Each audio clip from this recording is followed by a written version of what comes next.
আমাদের সন্তানদের জন্য দোয়া করি, কি দোয়া করি বলেন তো? বেশিরভাগ মানুষ কি দোয়া করে? আমাদের দোয়াগুলো যারা কোরআন হাদিসের বাতানো দোয়া পড়ি না, নিজে থেকে দোয়া করি, অনেক সময় ভুল দোয়া করি, সবাই না, অনেক সময় ভুল দোয়া করেন অনেকে। যেমন আল্লাহ আমার ছেলে যেন জিপিএ 5 পায়, আল্লাহ আল্লাহ আমার ছেলে যেন সিরিয়ালে চলে আসে, আল্লাহ আল্লাহ আমার ছেলে যেন অমুক কলেজে চান্স পায়, আল্লাহ মেয়েটা যেন অমুক ইউনিভার্সিটিতে চান্স পায়, আল্লাহ অমুক। এই না আমাদের দোয়া। আচ্ছা, এটা সাময়িক একটা টার্গেট হতে পারে, দোয়া হতে পারে, এটাতে এটা করলে গুনাহ হয়ে যাবে, এই দোয়া করলে একেবারে ভুল হয়ে যাবে, আমি সেটা বলছি না।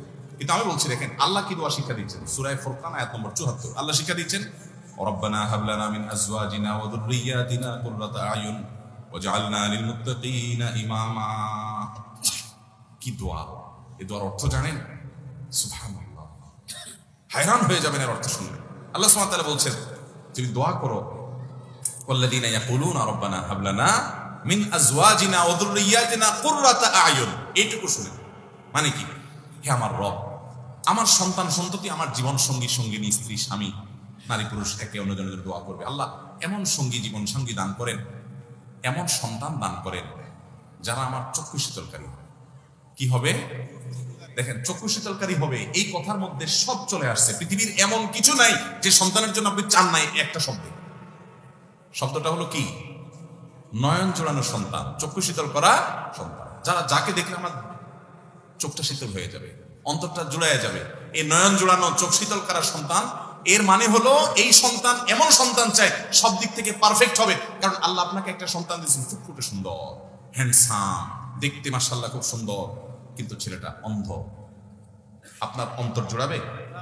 আপনার দিল ঠান্ডা হবে বাচ্চা দেখলে যে আমার ছেলেটা এত সুন্দর কিন্তু চোখে দেখতে পায় না।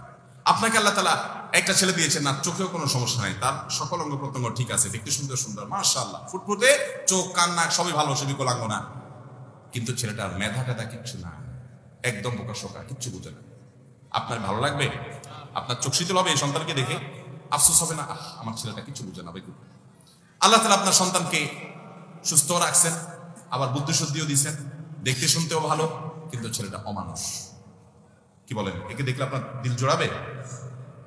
আবার ছেলেটা দেখতে শুনতেও সুন্দর, চোখ মুখ সব ঠিক আছে, আবার সে বুদ্ধি শুদ্ধিও আছে, আবার সে অমানুষও না, ছেলে হিসেবে মানুষ হিসেবে খুব ভালো, ভদ্র, আপনার কথা শুনে সবই ঠিক আছে, কিন্তু তার জীবনে কোনো উন্নতি বরকত নাই, পয়সা করি নাই, চাকরি বাকরি নাই, বেকার, কষ্টে দিনে বিপাদ করে।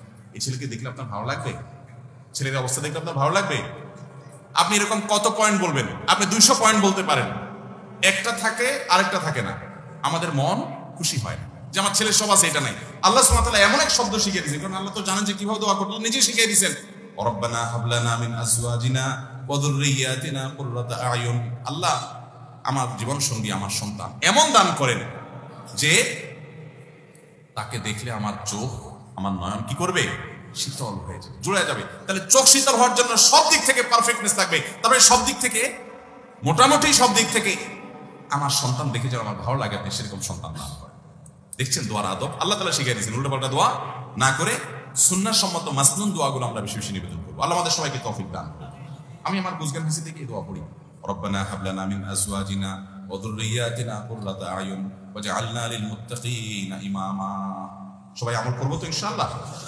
এখন কথা হলো যে দোয়ার মাধ্যমে আল্লাহ তাআলা ভাগ্য ঠিক করে দেন। অনেক সময় দেখা যায় আমি দোয়া করছি কিন্তু ভাগ্য ঠিক হলো না, এই যে দোয়াটা করছি কিন্তু সন্তানটা ওইরকম হলো না, তাহলে বুঝতে হবে হয় আপনার দোয়াতে কোনো ত্রুটি আছে, ইস্তিগফার করে দোয়া আরো বাড়াইতে হবে, অথবা বুঝতে হবে যে আল্লাহ সুবহানাহু ওয়া তাআলা আপনাকে এইটা দেন নাই, এর চাইতে বেটার কিছু দিবেন ইনশাআল্লাহ। আল্লাহ তাআলা আমাদের দোয়াকে বিফলে যেতে দিবেন না যদি দোয়ার শর্ত আদায় করে আমরা মৌলিকভাবে ঠিকঠাক মতো দোয়া করি। আল্লাহ আমাদের সবাইকে সে তৌফিক দান করুন।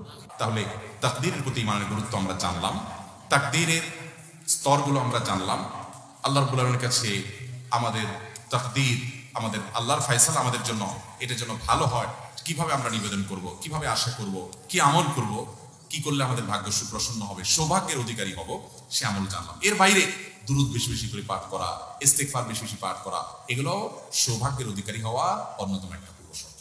আল্লাহ রাব্বুল আলামিন আমাদের সবার নসিবে ভালো কিছু রাখুন। দুনিয়াতে যা হয় না হয় তার চেয়ে বেশি হলো আমরা যেন আল্লাহর ফয়সালা জান্নাতি হয়ে দুনিয়া থেকে যেতে পারি এবং জাহান্নামের আযাব থেকে যেন আমরা বেঁচে থাকতে পারি, আখিরাতের প্রতিটা বিপদ থেকে, মুসিবত থেকে যেন আমরা বেঁচে থাকতে পারি। আরশে আযমের মালিক আমাদের সবাইকে সে তৌফিক দান করুন। জাযাকুমুল্লাহু খাইরা ওয়া আখিরু দাওয়ানা।